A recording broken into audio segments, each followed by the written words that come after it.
ارسلان نے ریوالور کا رخ مزید سختی سے حنین کی طرف کر دیا۔ آج میں اس قصے کو ہمیشہ کے لیے ختم کر دوں گا۔ نہ یہ رہے گا نہ تمہاری یہ خوشیاں۔ اگر تم میری نہیں ہو سکتی نرمین تو میں تمہیں اس کی بھی نہیں رہنے دوں گا۔ بچوں کی چیخیں فضا میں بلند ہوئیں۔ پاپا پاپا پلیز ہمیں چھوڑ دیں انکل۔ ہادی اور مریم روتے ہوئے ارسلان کی طرف دیکھ رہے تھے، مگر ارسلان پر جیسے کوئی خونی جنون سوار تھا۔ وہ تڑپ کر ارسلان اور حنین کے درمیان آ کھڑی ہوئی۔ ارسلان خدا کے لیے رک جائیں، یہ کیا کر رہے ہیں آپ؟ ہوش میں آئیں۔ اس نے کانپتے ہاتھوں سے ارسلان کا وہ ہاتھ تھامنے کی کوشش کی جس میں پستول تھی۔ اس کا لہجہ اب غصے والا نہیں بلکہ التجائیہ اور نرم تھا، جیسے وہ کسی زخمی درندے کو سہلانے کی کوشش کر رہی ہو۔ ارسلان میری بات سنیں، آپ تو ایسے نہیں تھے۔ آپ نے تو وعدہ کیا تھا کہ آپ میری زندگی کا خیال رکھیں گے۔ کیا کسی کی زندگی چھیننا محبت ہے؟ نرمین کی آنکھوں سے آنسو بہہ رہے تھے۔ دیکھیے ان بچوں کی طرف، کیا آپ ان معصوموں کو یتیم کر کے خوش رہ پائیں گے؟ ارسلان میں جانتی ہوں آپ کے دل میں میرے لیے جگہ ہے، اسی جگہ کا واسطہ دے رہی ہوں، پلیز اسے چھوڑ دیں۔ ارسلان کی گرفت پستول پر مزید سخت ہو گئی۔ کیا وہ گولی چلا کر سب کچھ راکھ کر دے گا یا اپنی ادھوری محبت کا بوجھ لیے ایک بار پھر اندھیروں میں لوٹ جائے گا؟ یہ اس کی زندگی کا سب سے بڑا اور ہولناک امتحان تھا۔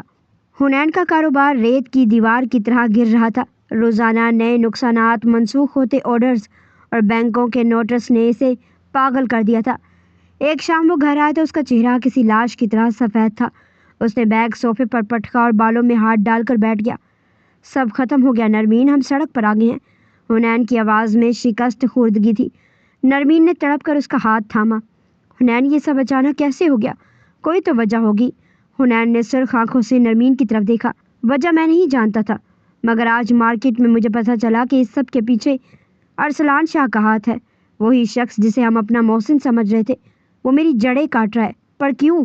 میری اس سے کیا دشمنی ہے؟ نرمین کا سانس حلق میں اٹک گیا۔ وہ جانتی تھی ارسلان یہ سب کیوں کر رہا ہے۔ آپ فریش ہو جائے، ساتھ میں کھانا کھائیں گے حنین، نرمین نے کہا تو وہ بمشکل مسکرایا تھا اور اٹھ کر کمرے کی طرف بڑھا۔ نرمین نے تہیہ کر لیا تھا کہ اسے ارسلان شاہ سے ملنے جانا ہوگا۔ وہ حنین کو اس طرح تکلیف میں نہیں دیکھ سکتی تھی۔ یہ سوچ کر وہ کچن کی طرف بڑھی۔ تھوڑی دیر بعد حنین فریش ہو کر آیا اور نرمین نے تب تک کھانا لگا دیا تھا۔ بچوں نے کھانا کھا لیا؟ حنین نے کرسی کھینچتے ہوئے پوچھا۔ جی ہاں، وہ کھانا کھا چکے ہیں، نرمین نے مسکرا کر جواب دیا۔ وہ حنین کے قریب بیٹھی اور اس کے لیے پلیٹ میں کھانا نکالنے لگی۔ حنین نے کھانے کو غور سے دیکھا اور گویا ہوا، نرمین ایک بات مجھے سمجھ میں نہیں آئی۔ نرمین نے حیرت سے پوچھا، کون سی بات؟ تم پر جب کوئی مشکل آئی ارسلان شاہ ہمیشہ تمہارے آس پاس نظر آیا، کیا یہ محض اتفاق ہے یا پھر؟ وہ بولتے بولتے خاموش ہو گیا۔ نرمین کے ہاتھ رک گئے۔ اس نے حیرانی سے حنین کو دیکھا اور پوچھا، کیا اب آپ مجھ پر شک کر رہے ہیں؟ وہ ہلکا سا مسکرائی، نہیں، ہرگز نہیں، میں تم پر کبھی شک نہیں کر سکتا، تم اچھے سے جانتی ہو۔ حنین نے فوراً وضاحت کی، جہاں تم نے میرے لیے اپنا گھر بار کو چھوڑ دیا تھا، وہیں میں نے بھی تمہاری خاطر ہر ایک چیز کو ٹھکرا دیا تھا۔ ہاں، میں تمہاری خاطر دنیا کو تباہ کرنے کا دعویٰ تو نہیں کر سکتا، لیکن ہاں، تمہاری ان لوگوں سے حفاظت کرنے کا دعویٰ ضرور کر سکتا ہوں۔ نرمین مسکرائی، بس اتنا کافی ہے، چلیں اب خاموشی سے کھانا کھائیں، اللہ سب بہتر کرے گا، زیادہ سوچنے کی ضرورت نہیں ہے۔ نرمین نے تسلی دی تو حنین نے اسبات میں سر ہلایا اور کھانا کھانے لگا۔ جیسے ہی حنین کھانے کی طرف متوجہ ہوا، نرمین کے چہرے سے مسکراہٹ غائب ہو گئی۔ وہ سوچنے لگی کہ حنین صحیح تو کہہ رہا تھا۔ جب پچھلی دفعہ حملہ ہوا، ارسلان تب بھی اس کے قریب تھا اور اس بار بھی ارسلان وہاں موجود تھا۔ مال میں جب حنین کا پیچھا کر رہی تھی تب بھی ارسلان وہیں تھا۔ اس نے حتمی فیصلہ کیا کہ وہ خاموش نہیں رہے گی اور خود جا کر ارسلان سے ملے گی۔ کھانا کھانے کے بعد وہ دونوں اپنے کمرے میں چلے گئے۔ حنین کو کھویا کھویا دیکھ کر نرمین اس کے قریب آ کر لیٹی اور بولی، آپ کو زیادہ سوچنے کی ضرورت نہیں ہے، اللہ سب بہتر کرے گا۔ حنین مسکرایا اور اسبات میں سر ہلایا۔ وہ جیسے ہی لیٹا، نرمین اس کے شانے پر سر رکھ کر سونے کی کوشش کرنے لگی، جبکہ تھکن کی وجہ سے حنین بھی جلد ہی نیند کی وادیوں میں اتر گیا۔ شاہ انڈسٹریز کے ٹاور کے سامنے جب نرمین کی گاڑی رکی تو گارڈز نے اسے روکنے کی کوشش کی، مگر ارسلان کا حکم تھا کہ وہ جب بھی آئے اسے راستہ دیا جائے۔ وہ غصے سے بھری ہوئی ارسلان کے کیبن میں داخل ہوئی۔ ارسلان اپنی کرسی پر نیم دراز ہاتھ میں پینسل گھما رہا تھا۔ نرمین کو دیکھ کر اس کے لبوں پر ایک فاتحانہ مسکراہٹ آئی۔ خوش آمدید نرمین، میں جانتا تھا کہ تم خود چل کر میرے پاس آؤ گی۔ ارسلان کا لہجہ ریشم کی طرح ملائم تھا۔ نرمین نے ڈیسک پر زور سے ہاتھ مارا۔ یہ سب کیا تماشا ہے ارسلان شاہ؟ آپ حنین کا کاروبار کیوں تباہ کر رہے ہیں؟ آپ ایک شریف انسان کی زندگی سے کیوں کھیل رہے ہیں؟ ارسلان آہستہ سے اٹھا اور ڈیسک عبور کر کے اس کے بالکل سامنے آ کھڑا ہوا۔ اس کی آنکھوں میں وہی پرانا وحشیانہ جنون رقص کر رہا تھا۔ میں کسی کی زندگی سے نہیں کھیل رہا نرمین، میں تو اپنی زندگی حاصل کرنے کے لیے کانٹے صاف کر رہا ہوں۔ حنین تمہارے قابل نہیں ہے، دیکھو ایک ذرا سے نقصان نے اسے توڑ کر رکھ دیا ہے، وہ تمہیں کیا تحفظ دے گا؟ نرمین نے اسے نفرت سے دیکھا۔ آپ محبت کا دعویٰ کرتے ہیں؟ کیسی محبت ہے یہ جو مجھے ہی تکلیف دے رہی ہے؟ حنین کو نقصان پہنچانا مجھے زندہ مارنے کے برابر ہے۔ اگر آپ مجھ سے محبت کرتے ہیں تو مجھے سکون دیں، نہ کہ میری ہستی بستی زندگی اجاڑے۔ ارسلان نے کہکا لگایا، ایک ایسا کہکا جس میں جنون کی انتہا تھی۔ سکون؟ سکون تو تب ملے گا جب تم اس گھر کی ملکہ بنو گی۔ حنین کے پاس اب کچھ نہیں بچا، وہ بہت جلد تمہیں روٹی کے ایک نوالے کے لیے ترسائے گا۔ اس سے پہلے وہ وقت آئے تم میرے پاس آ جاؤ، میں تمہیں پلکوں پر بٹھاؤں گا۔ نرمین کا ضبط ٹوٹ گیا۔ اس نے ایک قدم پیچھے ہٹ کر ارسلان کی آنکھوں میں آنکھیں ڈالی اور ایسی دھمکی دی جس نے ارسلان کے جنون کو ایک لمحے کے لیے ساکت کر دیا۔ تو سن لیں ارسلان شاہ، اگر آپ نے حنین کو مزید نقصان پہنچایا یا اسے کچھ بھی ہوا تو یاد رکھیں میں خود کو ختم کر لوں گی، میں زہر کھا لوں گی، اپنی رگیں کاٹ لوں گی، مگر آپ کے ہاتھ کبھی نہیں آؤں گی۔ ارسلان کا چہرہ غصے سے تمتما اٹھا۔ وہ کچھ کہنے والا تھا کہ نرمین نے اسے ٹوک دیا۔ یاد رکھیں میں مر گئی نا تو حنین کی رہوں گی، نہ ہی آپ کی رہ سکوں گی، اور آپ کے اس جنون کی وجہ سے 2 معصوم بچوں کے سر سے ان کی ماں کا سایہ اٹھ جائے گا۔ کیا آپ اپنے عشق کی بنیاد میرے خون پر رکھنا چاہتے ہیں؟ کیا آپ میرے بچوں کو یتیم کر کے مجھے حاصل کریں گے؟ کمرے میں موت جیسی ہی خاموشی چھا گئی۔ ارسلان شاہ جو پوری دنیا کو جھکانے کی طاقت رکھتا تھا، نرمین کے ان الفاظ کے سامنے بے بس ہو گیا۔ اس کے ہاتھ لرزنے لگے۔ نرمین تم ایسا نہیں کرو گی۔ ارسلان کی آواز میں پہلی بار خوف جھلکا۔ میں کر گزروں گی ارسلان شاہ، آپ نے مجھے مجبور کیا تو میرا جنازہ آپ کے اس محل سے اٹھے گا۔ اب فیصلہ آپ کا ہے، آپ کو میرا وجود چاہیے یا میری لاش؟ نرمین یہ کہہ کر مڑی اور تیزی سے کیبن سے باہر نکل گئی۔ اپنے پیچھے ایک ایسا طوفان چھوڑ گئی جس نے ارسلان کے جنون کی بنیادیں ہلا کر رکھ دی تھی۔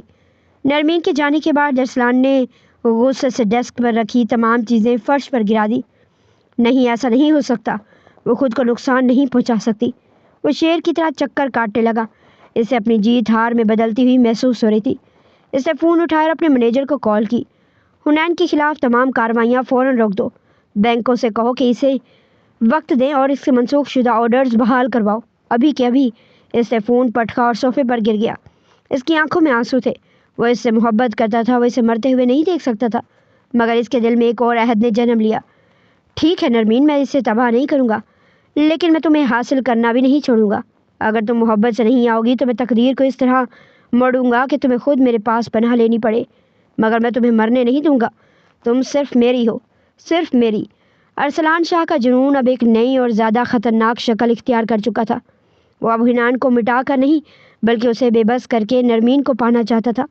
شہر کی روشنیاں دھندلا رہی تھی، مگر ارسلان کی آنکھوں میں جلتی ہوئی جنون کی آگ مزید تیز ہو رہی تھی۔ اس نے اپنی آنکھیں موند لی۔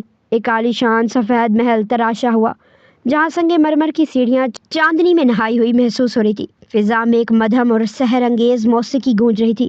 سیڑھیوں کے اوپری سرے پر نرمین تھی جو سفید ریشمی لباس میں کسی آسمانی اپسرا جیسی لگ رہی تھی۔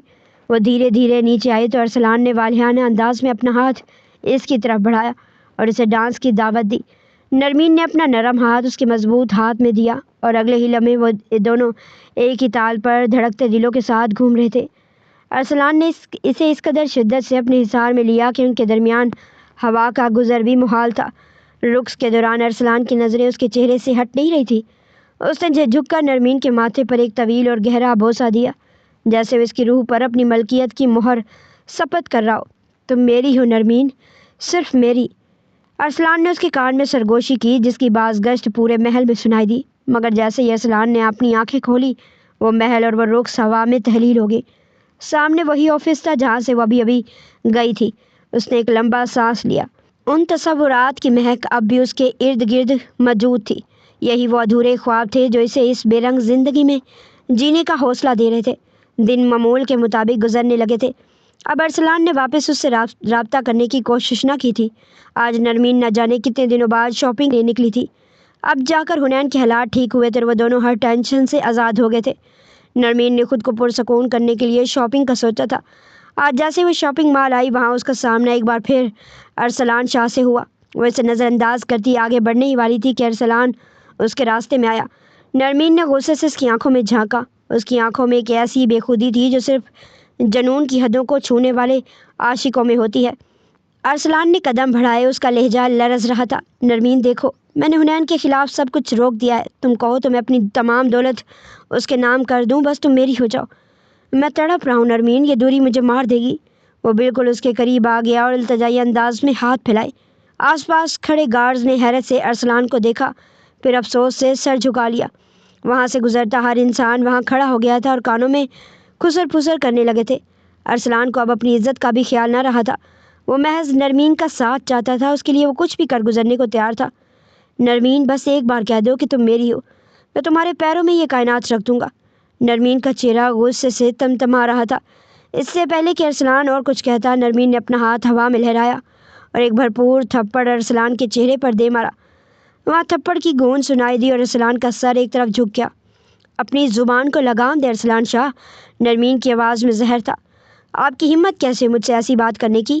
آپ کی دولت، آپ کا جنون، سب میرے جوتے کی نوک پر ہے۔ میں حنین کی بیوی ہوں اور مرتے دم تک اس کی ہی رہوں گی۔ آپ کا یہ عشق میرے لیے غلاظت سے بڑھ کر کچھ نہیں۔ نرمین کی آنکھوں میں آنسو آ گئے۔ اس نے ارسلان کو آخری بار حقارت سے دیکھا اور مڑ کر تیزی سے باہر نکل گئی۔ ارسلان وہیں ساکت کھڑا رہا۔ اس کے گال پر نرمین کی انگلیوں کے نشان تھے، مگر اس کی نظریں نرمین کی آنکھوں پر جمی تھی جن سے ابھی ایک آنسو ٹوٹ کر گرا تھا۔ اس نے وہ آنسو دیکھ لیا تھا اور اس ایک آنسو نے ارسلان شاہ کے اندر کے جابر انسان کو مار ڈالا۔ وہ اس کے پیچھے لپکا، لیکن وہ جا چکی تھی۔ وہ تھکے ہارے قدم اٹھاتا اپنی گاڑی میں آ کر بیٹھا اور گاڑی کو آگے بڑھانے کا حکم دیا۔ ہر طرف ارسلان شاہ کی محبت کرتی اظہار کی ویڈیو، تھپڑ پڑنا اور نرمین کا انکار گونج رہا تھا، لیکن ارسلان کو فرق کہاں پڑتا تھا؟ وہ تو بس نرمین کا ساتھ چاہتا تھا۔ یہ سب کیا ہے نرمین؟ وہ وائرل ہوتی ویڈیو کو پلے کرتا کمرے میں داخل ہوا تو اسے دیکھا کہ نرمین بیڈ پر سر گرائے رو رہی تھی۔ نرمین، تم رو رہی ہو؟ وہ فوراً اس کی طرف لپکا اور اسے اپنے سینے سے لگا لیا۔ کیا کروں حنین؟ آخر کب تک میں تم سے چھپاؤں؟ نرمین نے روتے ہوئے کہا۔ بتاؤ مجھے کیا ہوا ہے؟ یہ سب کیا ہے؟ حنین نے فکر مندی سے پوچھا اور وہ ویڈیو دکھائی۔ نرمین نے وہ ویڈیو دیکھی اور پھر پھوٹ پھوٹ کر رونے لگی۔ میں ہرگز اس کی آنکھ کو ٹھیس نہیں پہنچانا چاہتی تھی حنین، لیکن وہ مجھے بار بار مجبور کرتا ہے۔ وہ سسکیاں لیتے ہوئے بولی۔ پہلے مجھے بتاؤ کہ ہوا کیا ہے؟ حنین نے اس کے آنسو صاف کرتے ہوئے کہا تو نرمین نے روتے ہوئے ساری بات اسے بتا دی، جسے سن کر حنین ششدر رہ گیا۔ ہم یہ شہر چھوڑ دیں گے، ہم یہاں سے چلے جائیں گے، میں نہیں چاہتا تمہیں مزید تکلیف ہو، حنین نے حتمی لہجے میں کہا۔ لیکن حنین، اس گھر سے ہماری بہت سی یادیں وابستہ ہیں، میں یہ گھر نہیں چھوڑ سکتی۔ میں نے اسے کہہ دیا کہ وہ ہمیں تنگ نہ کرے، اگر اب اس نے کوئی حرکت کی تو ہم پولیس کیس کریں گے، اس کے بعد آپ جو کہیں گے میں وہ کر لوں گی۔ نرمین نے روتے ہوئے اپنی بات مکمل کی۔ حنین نے اس بات میں سر ہلایا اور سمجھاتے ہوئے کہا، ٹھیک ہے، تمہارے کہنے پر میں اسے ایک آخری موقع دے رہا ہوں، لیکن اگر اس کے بعد اس نے ہمیں مزید دھمکیاں دی یا تنگ کیا تو پھر ہم قانونی ایکشن بھی لیں گے اور یہ گھر بھی چھوڑ دیں گے۔ حنین کے سمجھانے پر نرمین نے سر ہلایا اور اس کے سینے سے لگ کر رونے لگی، جبکہ وہ کچھ سوچتا ہوا اسے چپ کروا رہا تھا۔ وہ دن گزر گئے۔ شہر کے ایک بڑے ہال میں نرمین کی سالگرہ کی تقریب رکھی گئی تھی۔ حنین نے تمام دوستوں اور کاروباری حلقوں کو مدعو کر رکھا تھا۔ ہر طرف کہکے تھے، مگر نرمین کا دل بجھا ہوا تھا۔ اسے ڈر تھا کہ کہیں ارسلان پھر کوئی ہنگامہ نہ کر دے۔ اچانک ہال کے دروازے کھلے اور ارسلان شاہ داخل ہوا۔ شور و غل تھم گیا۔ حنین غصے سے آگے بڑھا، مگر ارسلان کے چہرے پر آج وہ پرانا تکبر نہیں تھا۔ وہ خاموشی سے چلتا ہوا ہال کے عین درمیان جہاں نرمین اور حنین کھڑے تھے وہاں پہنچا۔ سب کی نظریں ارسلان پر تھیں۔ اچانک پورے مجمع کے سامنے ارسلان شاہ گھٹنوں کے بل زمین پر بیٹھ گیا۔ ہال میں موجود ہر شخص کا سانس رک گیا۔ نرمین، ارسلان کی آواز صاف اور گونجتی ہوئی تھی، مگر اس میں عاجزی تھی۔ آج سب کے سامنے میں اپنی خطا کا اعتراف کرتا ہوں۔ میں نے تمہاری عزت، تمہارے مقام کا خیال نہیں رکھا۔ میرا جنون مجھے اندھا کر چکا تھا۔ میں نے تمہارے اور حنین کے درمیان دراڑیں ڈالنے کی کوشش کی، جو کہ سراسر میری غلطی تھی۔ اسے سر جھکا لیا۔ حنین حیرت سے بت بنا کھڑا تھا۔ نرمین کی آنکھیں جھلک پڑی، مگر اس بار یہ آنسو سکون کے تھے۔ ارسلان کا یہ سرعام اعتراف اس کی پاک دامنی کی سب سے بڑی گواہی تھی۔ ارسلان تھوڑے توقف کے بعد اٹھا۔ اس نے نہ پیچھے مڑ کر دیکھا، نہ کسی سے بات کی۔ وہ جس خاموشی سے آیا تھا اسی وقار کے ساتھ ہال سے باہر نکل گیا۔ اس کے جانے کے بعد حال میں ایک عجیب سا سکون چھا گیا تھا۔ نرمین نے حنین کی طرف دیکھا، جس کی آنکھوں میں اب اپنی بیوی کے لیے پہلے سے بھی زیادہ احترام اور محبت تھی۔ ارسلان نے جاتے جاتے نرمین کو وہ عزت دے دی تھی جس پر شک کے سائے منڈلا رہے تھے۔ آج ارسلان شاہ ہار کر بھی جیت گیا تھا۔ کیونکہ اس نے اپنی محبت کی خاطر اپنی آنا کو نرمین کے پیروں میں ڈھیر کر دیا تھا۔ ارسلان جب حویلی میں داخل ہوا تو اس کے قدم لڑکھڑا رہے تھے۔ بخت شاہ حال میں موجود تھے۔ ان کے چہرے پر غصے اور حیرت کے ملے جلے تاثرات تھے۔ انہوں نے ابھی ٹی وی اور سوشل میڈیا پر اپنے بیٹے کی وہ ویڈیو دیکھی تھی جس میں وہ ایک عام سی عورت کے سامنے گھٹنوں کے بل بیٹھ کر معافی مانگ رہا تھا۔ ارسلان نے جیسے اپنے باپ کو دیکھا اس کی ہمت جواب دے گئی۔ وہ دوڑ کر بخت شاہ کے سینے سے لگ گیا اور پھوٹ پھوٹ کر رونے لگا۔ ایک 30 سالہ کڑیل جوان کو اس طرح بلکتے دیکھ کر بخت شاہ کا دل لرز گیا۔ ارسلان، یہ کیا پاگل پن ہے؟ بخت شاہ نے اسے خود سے الگ کرتے ہوئے غصے سے کہا، تم نے آج پورے شہر کے سامنے میری پگڑی اچھال دی۔ تم نے شاہ خاندان کی عزت کا سودا کر لیا۔ ایک لڑکی کے لیے تم گھٹنوں کے بل گر گئے۔ ہوش کرو ارسلان، یہ سب تمہارے بس کا کام نہیں ہے۔ تم تباہ ہو رہے ہو۔ ارسلان نے سرخ آنکھوں سے اپنے باپ کو دیکھا۔ اس کے لبوں پر ایک تلخ اور دیوانہ وار مسکراہٹ آئی۔ اس کا لہجہ ٹوٹا ہوا تھا، جیسے کوئی روح زخموں سے چور ہو۔ عزت؟ ارسلان نے ہنستے ہوئے کہا، مگر اس ہنسی میں زہر تھا۔ کیسی عزت بابا، جس عزت کے لیے میں اپنی سانسیں گروی رکھ دوں؟ اس لڑکی کی خاطر میں نے اپنی آنا جلائی اور آپ کو عزت کی پڑی ہے؟ ارسلان نے وہیں کھڑے کھڑے گہرا سانس لیا اور ٹوٹے ہوئے الفاظ میں اپنی حالت کو اس شعر کی صورت میں بیان کیا۔ عزت، آنا، وقار سب اسی کے نام کر دیا۔ میں نے خود کو اپنی ہی نظر میں نیلام کر دیا۔ وہ کہتی ہے گناہ ہے یہ محبت میری، میں نے اسی گناہ کو اپنی زندگی کا امام کر دیا۔ بخت شاہ حیرت سے اپنے بیٹے کو دیکھ رہے تھے۔ وہ شخص جو کبھی کسی کے سامنے سر نہیں جھکاتا تھا، آج شاعری میں اپنی بربادی کا جشن منا رہا تھا۔ ارسلان، تم ہوش میں نہیں ہو؟ بخت شاہ نے لرزتی آواز میں کہا۔ تمہاری عزت کی کوئی قدر نہیں رہی اب لوگوں کی نظر میں؟ ارسلان نے زوردار کہکا لگایا۔ عزت کی قدر کرتے ہیں بابا جن کے پاس دل نہیں ہوتا۔ میرے پاس اب صرف وہ ہے، چاہے وہ مجھے ملے یا نہ ملے۔ اس کے سامنے ارسلان شاہ کی عزت کی کوئی حیثیت نہیں۔ میں نے اپنی ہستی مٹا دی ہے۔ میں نے وہ اسے عزت دی ہے جو اس کا حق تھا، چاہے اس کے لیے مجھے خود کو ذلیل ہی کیوں نہ کرنا پڑے۔ بخت شاہ ساکت کھڑے رہ گئے۔ وہ دیکھ رہے تھے کہ ان کا وہ بیٹا جو کبھی اپنی شان و شوکت کا سودا نہیں کرتا تھا، آج ایک لڑکی کی خاطر مٹی میں مل چکا تھا۔ ارسلان نے اپنے باپ کی طرف ایک آخری نظر ڈالی جس میں اب کوئی جذبہ باقی نہ تھا سوائے ایک گہری اداسی کے۔ اب مجھے کچھ نہیں چاہیے بابا، نہ یہ جائیداد، نہ یہ نام، اور نہ ہی نام نہاد عزت۔ ارسلان مڑا اور بوجھل قدموں سے سیڑھیاں چڑھنے لگا۔ بخت شاہ سے پکارتے رہے مگر ارسلان نے پیچھے مڑ کر نہیں دیکھا۔ وہ اپنے کمرے میں داخل ہوا اور اندر سے دروازہ لاک کر دیا۔ کمرے کے اندھیرے میں فرش پر بیٹھ گیا۔ اس کے سامنے دیوار پر نرمین کی تصویر لگی تھی اور سماعتوں میں تھپڑ اب بھی گونج رہا تھا، مگر اس کے دل میں اب ایک عجیب سا سکون تھا۔ اسے معلوم تھا کہ اس نے نرمین کو سب کچھ لوٹا دیا ہے جو اس کے جنون نے چھینا تھا۔ وہ اب ایک ہارا ہوا عاشق تو تھا، مگر اس نے اپنی محبت کی حرمت بچا لی تھی۔ وہ ٹیرس پر کھڑا ہو گیا اور آنکھیں موند لی۔ اچانک اسے اپنے کندھے پر ہاتھ محسوس ہوا۔ ارسلان نے مڑ کر اسے دیکھا اور مسکرایا۔ تم پھر آ گئی مجھے تنگ کرنے؟ اس کا چہرہ بارش کے بوندوں سے چمک رہا تھا۔ ارسلان اس کا ہاتھ تھام کر اسے اپنے قریب کھینچ گیا۔ تم کہیں نہیں جاؤ گی نا؟ اس نے اس کی گردن میں چہرہ چھپا کر سرگوشی کی۔ نرمین مسکرا کر اپنا سر اس کے سینے پر رکھ دیا اور ارسلان اسے اپنی بازوؤں کے حصار میں بھر کر بارش کی ٹھنڈک میں اس کے وجود کی تپش محسوس کرنے لگا۔ تھوڑی دیر بعد ارسلان نے آنکھیں کھولی تو وہ وہاں تنہا کھڑا تھا۔ اس نے ایک سر داغ بھری اور آنکھوں میں آئے آنسو پیچھے دھکیلتا کمرے میں چلا گیا۔ نرمین کچن سے چائے کی پیالی لے کر آئی تو اس کے چہرے پر وہ پرانی مسکراہٹ واپس آ چکی تھی جو پچھلے چند ماہ کی کرب میں کہیں کھو گئی تھی۔ حنین صوفے پر بیٹھا لیپ ٹاپ پر کچھ دیکھ رہا تھا، مگر اس بار اس کی پیشانی پر پریشانی کی شکنیں نہیں تھی۔ حنین، آپ نے دیکھا؟ نرمین نے چائے کی پیالی ٹیبل پر رکھتے ہوئے جوش سے کہا۔ ارسلان شاہ نے جو سب کے سامنے معافی مانگی ہے، اس کی ویڈیو اب سوشل میڈیا پر ہر جگہ وائرل ہو رہی ہے۔ حنین نے لیپ ٹاپ ایک طرف رکھا اور نرمین کا ہاتھ تھام لیا۔ ہاں نرمین، میں وہی دیکھ رہا تھا۔ سچ پوچھو تو مجھے اپنی آنکھوں پر یقین نہیں آ رہا تھا۔ ارسلان جیسا مغرور انسان جس نے کبھی کسی کے سامنے سر نہیں جھکایا، وہ تمہارے سامنے گھٹنوں کے بل بیٹھ گیا۔ یہ اللہ کا کرم ہے کہ اس نے خود اپنی زبان سے تمہاری پاک دامنی کی گواہی دے دی۔ اب کسی کو ہم پر انگلی اٹھانے کی ہمت نہیں ہوگی۔ نرمین مسکرائی۔ سچ کہوں تو حنین، مجھے اپنی عزت سے زیادہ اس بات کی خوشی ہے کہ اب ہماری زندگی سے یہ سایہ ہٹ گیا ہے۔ اب ہم سکون سے جی سکیں گے۔ میری وہ ویڈیو، وہ بدنامی کا ڈر، اب سب ایک اعتراف کے نیچے دب گیا ہے۔ اللہ نے میری لاج رکھ لی۔ حنین نے اسے اپنے قریب کیا اور اس کے ماتھے پر بوسہ دیا۔ تمہاری صبر اور وفاداری کی جیت ہوئی ہے نرمین۔ میں نے تمہیں ہمیشہ ایک مخلص بیوی پایا اور آج زمانے نے بھی دیکھ لیا کہ سچ ہمیشہ جیتتا ہے۔ اسی دوران گھر کے دلان سے بچوں کے ہنسنے اور بھاگنے کی آوازیں آنے لگی۔ ہادی اور مریم گیند کے پیچھے بھاگتے ہوئے لاؤنج میں داخل ہوئے اور سیدھا اپنے پاپا کے پاس جا کر ڈھیر ہو گئے۔ پاپا، پاپا دیکھیں مریم میرا کھلونا نہیں دے رہی۔ ہادی نے شکایت لگائی۔ نہیں پاپا، یہ پہلے میری گڑیا سے کھیل رہا تھا، مریم نے منہ بسور کر کہا۔ حنین نے ہنستے ہوئے دونوں کو اپنی گود میں بٹھا لیا۔ ارے ارے میری جان، لڑتے نہیں ہیں، آج تو ہم سب بہت خوش ہیں۔ آپ لوگ کیوں لڑ رہے ہو؟ بچے تھوڑی دیر تو خاموش رہیں۔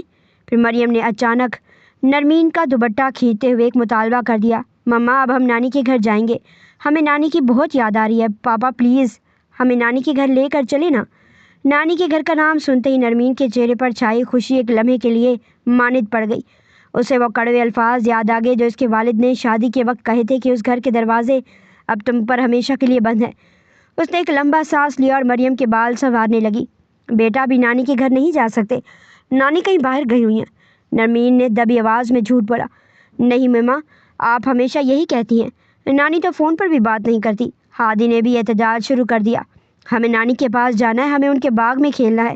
حنین نے نرمین کی آنکھوں میں چھپی تکلیف کو بھانپ لیا۔ اس نے بچوں کا دھیان بٹانے کے لیے کہا، اچھا بھائی، نانی کے گھر تو نہیں، کہیں اور چلتے ہیں، ہم آئس کریم کھائیں گے اور پارک میں جائیں گے، نانی کے گھر ہم پھر کبھی چلیں گے، ٹھیک ہے؟ مریم نے ضدی لہجے میں کہا۔ نہیں پاپا، ہمیں صرف نانی کے گھر جانا ہے، آپ ہمیں کیوں نہیں لے کر جاتے؟ نرمین نے بچوں کو زبردستی کچن کی طرف بھیج دیا کہ وہ جا کر ہاتھ دھوئیں تاکہ وہ انہیں کھانا کھلائے۔ جب بچے چلے گئے تو وہ صوفے پر ڈھیس ہی گئی۔ حنین بچے سچ تو کہہ رہے ہیں، میں کب تک انہیں جھوٹے بہانے بنا کر ٹالتی رہوں گی؟ میرے والدین نے مجھے اس طرح بھلا دیا جیسے میں کبھی تھی ہی نہیں۔ حنین اس کے قریب آ کر بیٹھا۔ نرمین دیکھو، حالات بدل رہے ہیں، ارسلان شاہ والا معاملہ حل ہو گیا، تمہاری عزت بحال ہو گئی ہے، شاید اب تمہارے والدین کا دل بھی پسیج جائے۔ ہم کوشش کریں گے مگر ابھی بچوں کو سمجھانا ضروری ہے۔ نرمین نے سر ہلایا۔ ہاں آپ صحیح کہہ رہے ہیں، ابھی ہمارے لیے سب سے بڑی خوشی یہ ہے کہ ہمارا گھر بچ گیا۔ حنین میں نے ارسلان کو معاف تو کر دیا ہے مگر میں کبھی نہیں چاہوں گی کہ وہ دوبارہ ہماری زندگی کے آس پاس بھی نظر آئے۔ حنین نے اسے تسلی دی، اب وہ نہیں آئے گا۔ اس نے جس طرح معافی مانگی ہے اس سے صاف ظاہر ہے کہ اس کے اندر کا جنون اب پچھتاوے میں بدل چکا ہے۔ وہ اب خود بھی اپنے آپ سے نظریں نہیں ملا پائے گا۔ دوپہر کا وقت تھا، گھر کے صحن میں چڑیوں کی چہچہاہٹ سنائی دے رہی تھی۔ نرمین نے بچوں کو دسترخواں پر بٹھایا اور ان کی پسند کا کھانا نکالا۔ بچے جو تھوڑی دیر پہلے نانی کے گھر جانے کی ضد کر رہے تھے اب دوبارہ اپنی معصوم باتوں میں مصروف ہو گئے تھے۔ ماما دیکھیں، میں نے سارا پراٹھا ختم کر لیا، اب میں بڑا ہو جاؤں گا نا، ہادی نے اپنی چھوٹی سی بادشاہ دکھاتے ہوئے کہا۔ نرمین نے اسے پیار سے دیکھا۔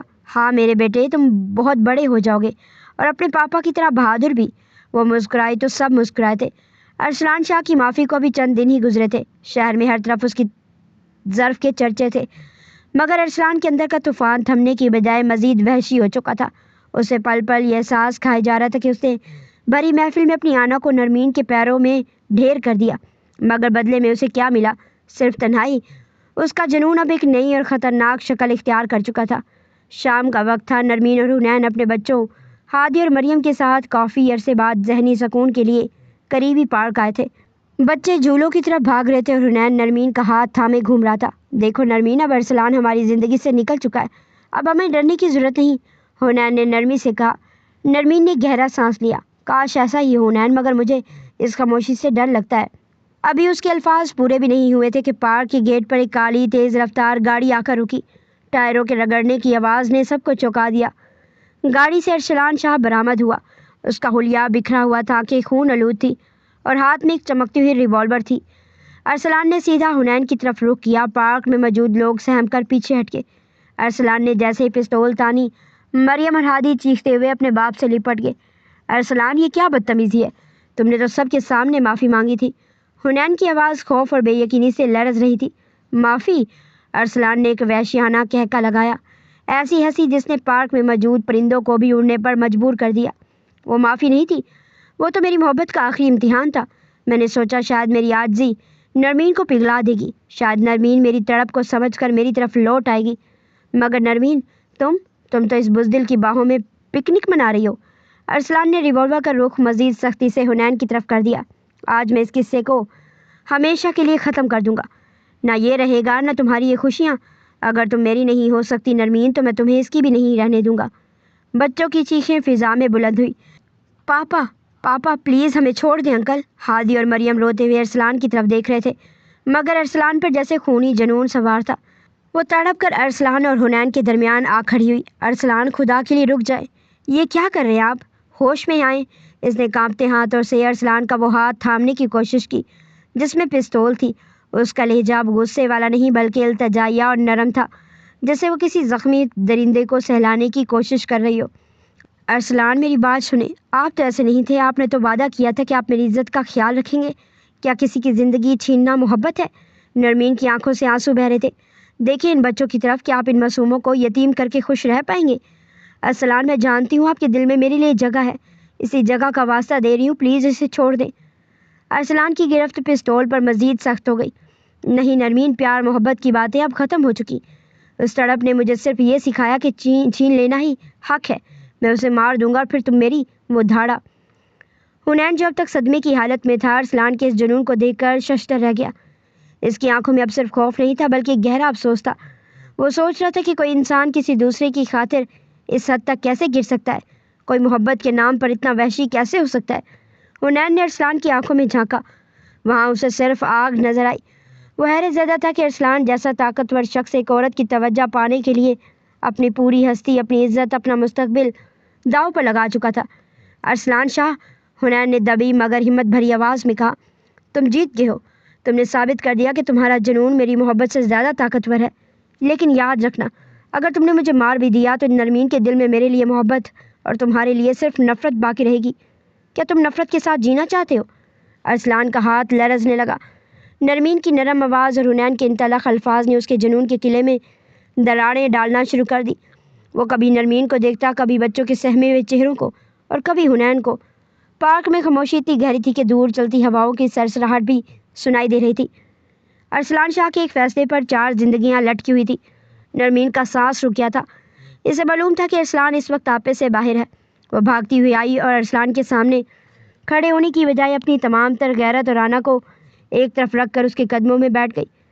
ارسلان، میں تمہیں واسطہ دیتی ہوں، رک جاؤ، میرے بچوں کو یتیم مت کرو۔ نرمین نے ارسلان کے پیر پکڑ لیے اور زاروں کی طرح رونے لگی۔ اگر تمہیں خون چاہیے تو میرا خون بہا دو، مگر حنین کو چھوڑ دو۔ نرمین کو اپنے قدموں میں دیکھ کر ارسلان شاہ کو جیسے کرنٹ لگا ہو۔ اس کا ہاتھ لرزنے لگا، وہ جھٹکے سے پیچھے ہٹا۔ اس کی آنکھوں میں شدید دکھ اور غصہ ایک ساتھ ابھرا۔ تم میرے قدموں میں؟ ارسلان دھاڑا۔ اس کی آواز میں ایسی تکلیف تھی کہ سننے والے کا کلیجہ پھٹ جائے۔ نرمین، تم یہ کیا کر رہی ہو؟ تمہاری خاطر میں نے اپنی عزت نیلام کر دی۔ میں نے دنیا کے سامنے خود کو ذلیل کر دیا تاکہ تمہارا سر بلند رہے، اور تم اس بزدل کے لیے میرے پیروں میں گر رہی ہو۔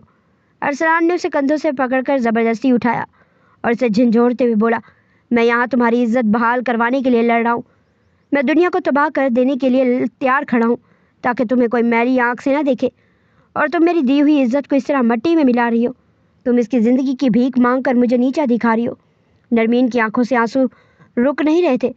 اس نے ارسلان کی گرفت سے خود کو چھڑایا اور کانپتی آواز میں کہا، اگر آپ میری عزت کرنا چاہتے ہیں ارسلان شاہ تو میری زندگی سے چلے جائیں۔ آپ کی یہ محبت میرے لیے زہر بن چکی ہے۔ آپ حنین پر گولی چلائیں گے تو وہ گولی پہلے مجھے لگے گی۔ کیا آپ میرے بچوں کی آنکھوں میں عمر بھر کا دکھ دیکھنا چاہتے ہیں؟ اگر آپ واقعی مجھ سے محبت کرتے ہیں تو ثابت کریں کہ آپ ایک انسان ہیں، درندے نہیں۔ ارسلان ساکت ہو گیا۔ اس نے حنین کی طرف دیکھا جو اپنے بچوں کو سینے سے لگائے کھڑا تھا۔ پھر اس نے نرمین کے اس ٹوٹے ہوئے وجود کو دیکھا جو اس کے سامنے ایک سوالیہ نشان بنی کھڑی تھی۔ ارسلان کے ہاتھ سے پستول نیچی ہو گئی۔ اس کے چہرے پر ایک ایسی شکست لکھی تھی جسے دیکھ کر دشمن کو بھی ترس آ جائے۔ اس نے ایک لفظ بھی نہیں کہا۔ اس نے اپنی پستول جیب میں ڈالی اور ایک ہارے ہوئے جواری کی طرح اپنی گاڑی کی طرف مڑ گیا۔ وہ جیسے ہی گاڑی میں بیٹھا اس نے ایک آخری نظر نرمین پر ڈالی۔ وہ اب حنین اور بچوں کے حصار میں تھی، وہی جگہ جہاں ارسلان کبھی نہیں پہنچ سکتا تھا۔ گاڑی کے ٹائروں کی چیخ نے خاموشی کو چیرا اور ارسلان شاہ ہمیشہ کے لیے اس پارک اور شاید ان کی زندگی سے دور چلا گیا۔ نرمین وہی زمین پر بیٹھ کر سسکیاں لینے لگی۔ حنین نے اسے سہارا دے کر اٹھایا۔ طوفان گزر چکا تھا، مگر اس شام نے نرمین کے دل پر ایک ایسا نقش چھوڑ دیا تھا جو کبھی نہیں مٹنے والا تھا۔ ارسلان شاہ ہار کر بھی ایک ایسی یاد بن گیا تھا جسے نہ وہ اپنا سکتی تھی نہ بھلا سکتی تھی۔ ٹی وی اسکرین پر ارسلان شاہ کا انٹرویو چل رہا تھا۔ 15 سال یا ایک طویل عرصہ گزر جانے کے باوجود اس کی شخصیت کا رعب پہلے سے کہیں زیادہ بڑھ چکا تھا۔ وہ اب ملک کا سب سے بڑا بزنس ٹائکون بن چکا تھا، مگر اس کے بالوں میں آئی چاندی اور آنکھوں کی گہری اداسی اس کی اندرونی تنہائی کی چگلی کھا رہی تھی۔ انٹرویو لینے والی خاتون نے سوال کیا، شاہ صاحب آپ کی کامیابیوں کے چرچے تو پوری دنیا میں ہیں، مگر ایک سوال جو سب کے ذہن میں ہے، آپ نے اب تک شادی کیوں نہیں کی؟ کیا کوئی خاص وجہ ہے؟ ارسلان شاہ کے لبوں پر ایک تلخ مگر خوبصورت مسکراہٹ آئی۔ اس نے کیمرے کی طرف ایسے دیکھا جیسے وہ اسکرین کے اس پار بیٹھی نرمین سے مخاطب ہو۔ وجہ بہت سادہ ہے۔ ارسلان کی بھاری آواز کمرے میں گونجی۔ میں ایک عورت سے محبت کرتا تھا اور میں آج بھی صرف اسی سے محبت کرتا ہوں۔ یہ سچ ہے وہ کسی اور کی ہے، اس کی منزل کوئی اور ہے، اس لیے میری زندگی، میرا یہ مقام سب اسی کے نام وقف ہے۔ وہ جب بھی جس حال میں بھی میرے پاس آئے گی میں اسے مسکرا کر گلے لگا لوں گا۔ میرا انتظار ابدی ہے اور میری محبت لازوال۔ نرمین کا دل ڈوبنے لگا۔ اس کی آنکھوں سے آنسو ٹوٹ کر گالوں پر بہنے لگے۔ اسے ایک خوف نے آ گھیرا، ایک ایسا بوجھ جو اسے برسوں سے کھائے جا رہا تھا۔ اسے لگا کہ ارسلان کی اس بربادی اور تنہائی کی ذمہ دار وہی ہے۔ اس کی وجہ سے ایک جیتے جاگتے انسان نے اپنی زندگی کو ایک قید خانہ بنا لیا تھا۔ اسی لمحے حنین کمرے میں داخل ہوا۔ اس نے نرمین کو روتے ہوئے دیکھا اور پھر ٹی وی اسکرین پر نظر ڈالی۔ وہ خاموشی سے نرمین کے برابر میں بیٹھ گیا اور اسے اپنے حصار میں لے لیا۔ حنین، آپ نے سنا؟ نرمین نے سسکیاں لیتے ہوئے کہا۔ اس نے شادی نہیں کی، وہ اب بھی وہیں کھڑا ہے۔ میں اس کی اس حالت کی ذمہ دار ہوں حنین، میری وجہ سے وہ تنہا رہ گیا ہے۔ حنین نے نرمی سے اس کا چہرہ اپنے ہاتھوں میں لیا اور بڑی سنجیدگی سے اسے سمجھانے لگا۔ نہیں نرمین، خود کو دوش دینا بند کرو۔ حنین کی آواز میں ٹھہراؤ تھا۔